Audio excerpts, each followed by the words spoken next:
but I'd like to ask you, Malcolm, how do our politicians get honesty out of our regulators, and how do we make sure our regulators are safe and effective? Question without notice, Senator. Wow. That's a pretty big mountain to climb, Graham. It all starts with the people.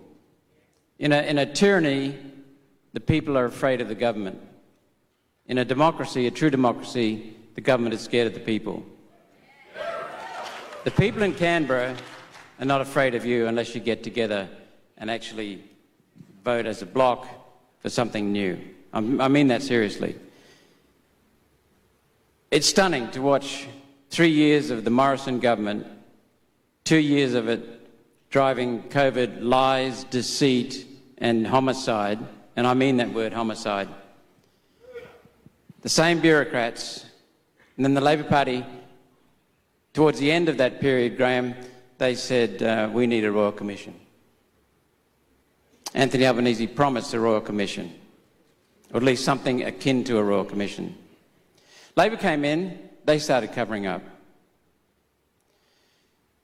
I asked a question of Scott Morrison's government when he was in government, requesting the access to the Pfizer contracts. No. When the Labor Party came in, Graham, Alex Antic asked that question, and the Labor Party said no. And the Liberals voted for it. It's a massive cover-up. They're both doing it. The only difference between the Labor Party and the Liberal Party is that in the Liberal Party, a few, and I mean this, a few, will stand up. In the Labor Party, no one stands up. So you don't realise that you're voting for a party and the power brokers behind it when you're voting for those two parties. There will never be openness until there's pressure on the Liberal and Labor parties. Never.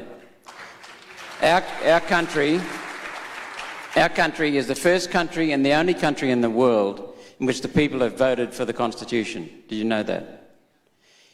We are not a monarchy, we are a constitutional monarchy. The head of our country is not a monarch, the head of our country is a constitution. The monarchs serve the Constitution. It's a very, very good constitution. It's not perfect. But the people are in charge. We have just been asleep. We have to wake up and start holding them to account. They will never, ever be accountable, Graham, until the people hold them accountable. That's it.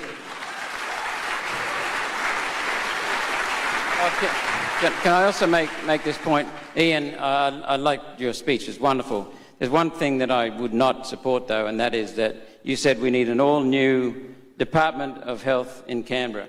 We do not need a Department of Health in Canberra. One of the fundamental things of our Constitution is competitive federalism, where the states compete to do a better job.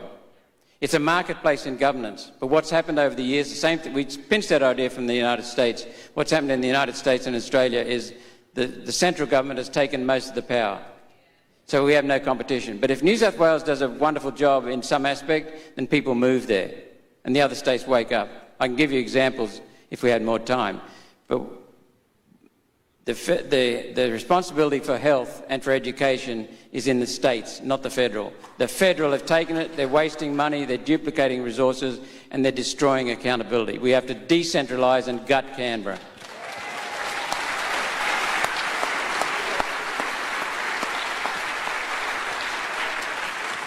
We have to gut Canberra. At the neck, did you say? There's an interesting concept. Anyhow, let's not go there. My next question is for Julian Gillespie. Julian, you've been involved in a number of court cases, high profile indeed, to bring awareness about these drugs. And can you give us an overview of what options you see that we have to hold those responsible to account? Who do we want to begin holding to responsible? I mean, legally, we've got to get our court system back in order, because they're meant to be our final line of defence and protection against the bad actors who can, from time to time, inhabit the executive government. And some of you here may have seen my Substacks and comments with respect to what's been going on, well, most recently with the GMO proceedings, so-called Justice Helen Roth and her partner in crime, Chief Justice Deborah Mortimer. This is a rolling issue which is magnified with each new proceedings that we brought. If you're a lawyer, you uniquely know that we've lost separation of powers in this country. We have the judiciary corrupt and corrupted. They are protecting the executive government. They're protecting what Scott Morrison's government did, what they initiated, and they're protecting the Albanese government for how the Albanese government is finishing the work of the Morrison government. I've got no problem saying that I believe Justice Helen Roth is corrupt and she needs to be ejected from the bench.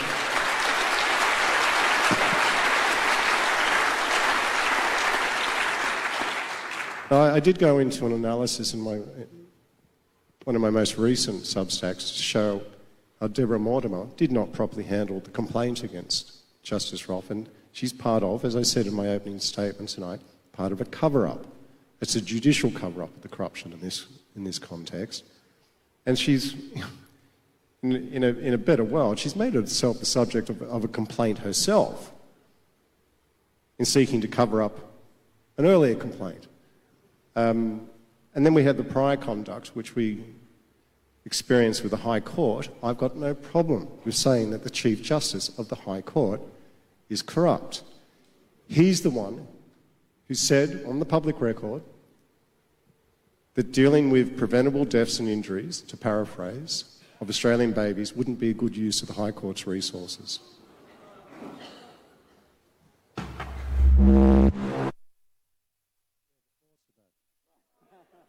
That sounded like a high-powered didgeridoo. I take back my welcome to country. So, yes, I'm back. Okay, but that again this was just another iteration. And so the High Court, particularly in the federal court, used to be just fantastic. We were the examples to the globe, particularly the Commonwealth law and the common law. We set the standard in this country, and this is why I was prepared to come out of having literally run away from the law for the corruption that I'd seen in different respects in earlier days, believing that it could save Australians and literally Australian lives. And they failed us. They too do not care. So we've got now a judicial system staffed with sociopaths. That's all it can be called. Sociopaths, which are insulated from the direct impacts of injury and death from these particular pharmaceuticals, really, because of their privileged positions. The literal protection units that surround them and their walled houses. And so that's how they've been able to deal with their disgusting decisions for so long as that fiction of their security is maintained. And that was contributed to, they went along with that because they saw the whole executive government doing it. So, you've got to get down to spades here, call it for what it is, and we've got to gut Canberra and we've got to gut the judiciary and take new applicants. That's all we can do. You just don't take one or two out. They all acted in concert. They all acted in concert.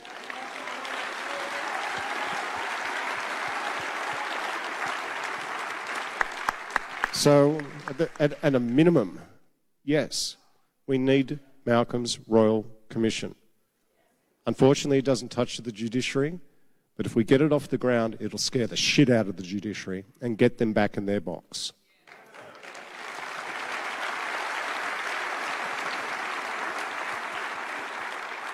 Well done, Councillor. Well done. I guess we'll give you a VIP ringside seat when that happens. That would be very, very interesting. He can be the head of the Royal Commission. Okay. With Katie Ashby-Copens and Peter Pham.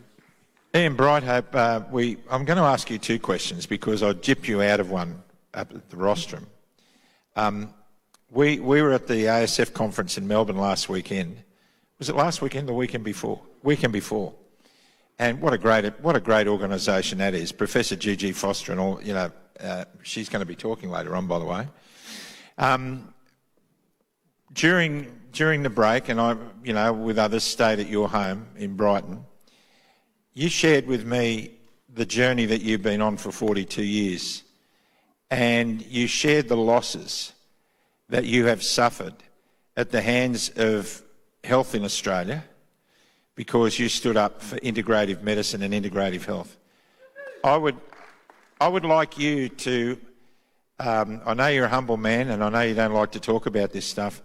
Tell us what you lost. Tell us about those years and how that was to deal with, and what effects did that have on you personally? Thanks, Hoodie. Just very briefly, I think the first serious problem I had was when I started helping patients with high doses of intravenous vitamin C and other nutrients. These people their lives were being saved. They were essentially patients with serious illnesses. And I wrote a book about it, and that book got me into trouble. And the medical board tried to strike me off. I applied to the Supreme Court, and I won my case, and that was in 1988. It went on for a couple of years, and that was very, very stressful. And during that period of time, my mother passed away, and that really hurts because she was admitted to a hospital in which she was seriously ill, in which the doctor who was in charge of the ward was one of my arch enemies. And that was very painful. The other story, and I hope my family don't mind me telling this, was because I was threatened, and the medical board secretary in Victoria said that, told one of my colleagues that they didn't get me that time, but they will get me eventually. So I had 4 clinics running, and I was very busy, and extremely busy, with patients who had been given up. Most of the time they were given up, or they were patients who modern medicine couldn't help. And they were running very, very well. But I felt I needed to do something else. So I started a vitamin company. I don't have it anymore, of course, but I started a manufacturing facility. And when I got the license, I'd borrowed, and that's a license from the TGA, I'd borrowed $10 million for the final stage. I was putting everything into it. Then the Pan Pharmaceutical recall happened, and the majority of the products that I had been manufactured by Pan. So my entire assets were taken away and destroyed because of Pan Pharmaceutical recall. That was a TGA recall. That ruined my wife's health because she was under stress. She's much better now, but it was a very difficult time because I was also the president of the Complementary Medicines Association at the time, and I had to handle the industry's problems. That was stressful. I had patients left, right and centre. I had speaking engagements, and I had a dozen or more important people in Canberra following me around, telling me to say the right things. Because at the time of the Pan Pharmaceutical recall, when I got off the plane in Canberra, there were television cameras in my face, and I was asked, "What do you think of the recall?" And I said, well, the recall may have been necessary, but the TGA's evidence for the recall should not remain unchallenged. And that was like a red rag to the bull to the head of the TGA, who, when I went to see him, he stamped his hand on his fist on the desk and said, "You ever do anything like that again, and I'll see you in jail." This is the sort of people we're dealing with. But their head, and I don't mind saying, their head of the health department of that time was one known as Jane Holton. You know, I had to go and apologise to that woman for what I said. And that's not easy. It took me basically we lost all of our assets, and I was in my late 50s, and I had to start again. And it's not easy starting again in your late 50s when all of your assets basically have gone. Took me another 13 years to build it up and sell it. But during that time, I learned a lot about politics and politicians and what goes on in Canberra. And that's why I wrote a Substack titled Rotten to the Core.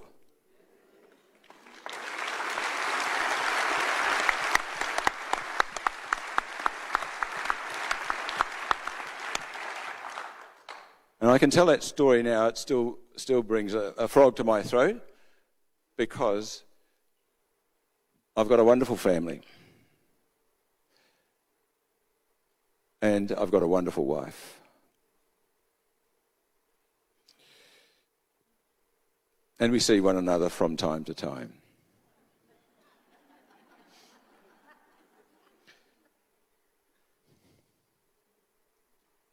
And I still love her.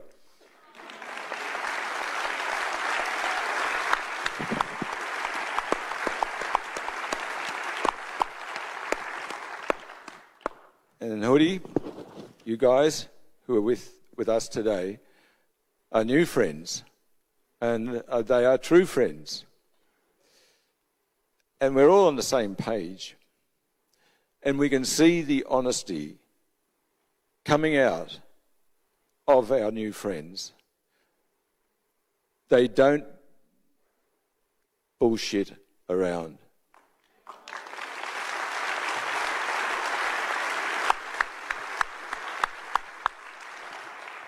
And as long as I have a medical degree and an agricultural science degree and nutritional qualifications, immunological qualifications, etc., I will keep teaching. I will keep giving patients direction. I'm not practicing, but I will give them direction until the dream that we have up on the stage here, we have of clinics all around Australia that will take the sick, make them healthy, and stop them going into hospitals, if we possibly can.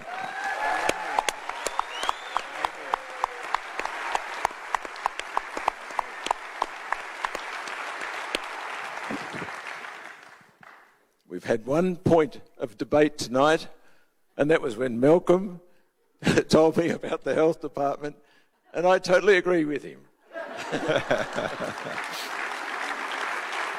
It must be decentralised, absolutely.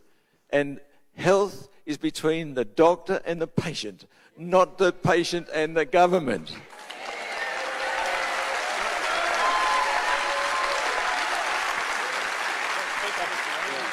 I just want to jump in there. I need to, because doctors have been ruined, many doctors have been ruined by the Western system of medicine, the Western system of disease. As Hoodie said, disease management. I think it's disease mismanagement. It's a cultivation of disease so they can sell you more drugs. But we have many fine doctors. And when COVID started hitting the news in late 2019, early 2020, I know a number of doctors who went and off their own bat started to research COVID and came back with ivermectin, zinc, vitamin D. Those doctors, some of them openly recommended that. Others openly recommended it and got censored. And I've seen AHPRA, is that the Australian Health Practitioners? Practitioners, that's right. They oversee the doctors. They are not overseeing doctors, they're crucifying doctors. And these doctors... And nurses. Thank you, and nurses. And these and paramedics. Yeah. These agencies work basically for Big Pharma because Big Pharma has captured our regulatory agencies in this country. Not as badly as in America where they captured the media as well. But you can see, just with one figure, Julian probably knows this, 75% of the advertising spend in American media is from Big Pharma. And if they have some astounding news. The media won't portray that news, present that news because they're afraid of losing out in advertising revenue. Big Pharma controls a lot. And behind that is BlackRock, Vanguard, State Street, First State. They're the people who run the show.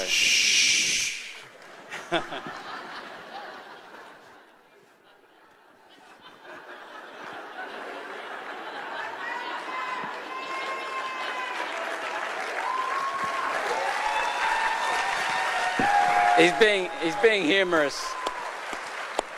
Because there's another thing that Ian said that I thoroughly agree with, and I didn't realise it until fairly recently, but Christianity gave us the truth. Correct, Hoodie? You got my vote. Yeah. And truth is extremely important. It's absolutely essential. With truth comes accountability, with truth comes progress. And we humans are a wonderful, wonderful species. We've got our Mao Zedongs, our Hitlers, our Stalins, our Morrisons, our Palaszczys, our, you know. The humans are prone... All right, McGowan. Not you though, Premier. But humans are basically wonderful. If you want to think about it, a mare gives birth to a foal. The foal pops out, plops on the ground, and within about 20 minutes, half an hour, is staggering to its feet, very awkward, spindly legs, and within half an hour, it is trotting. It sidles up to its mum, suckles on its mum. For 3 months, it does that. Then it starts eating grass, and it's with the herd. With everyone in this room, you're all living proof, we're all living proof that you're only here because someone cared. In the first 2-3 years of life, you were totally helpless. Totally helpless. And care is an extremely important thing. But the other thing about humans is that we're prone to ego and control and fear. And so we have to be very, very much on our guard because we need to extract the wonderful experiences of wonderful qualities of humans, which is our care, our reasoning, our stamina, if you like. And that is something to celebrate, but we need to make sure that we guard ourselves against the ego. And the ego is rampant in Canberra in forms of government when you don't have the people involved. The people have to be involved to make a democracy stable.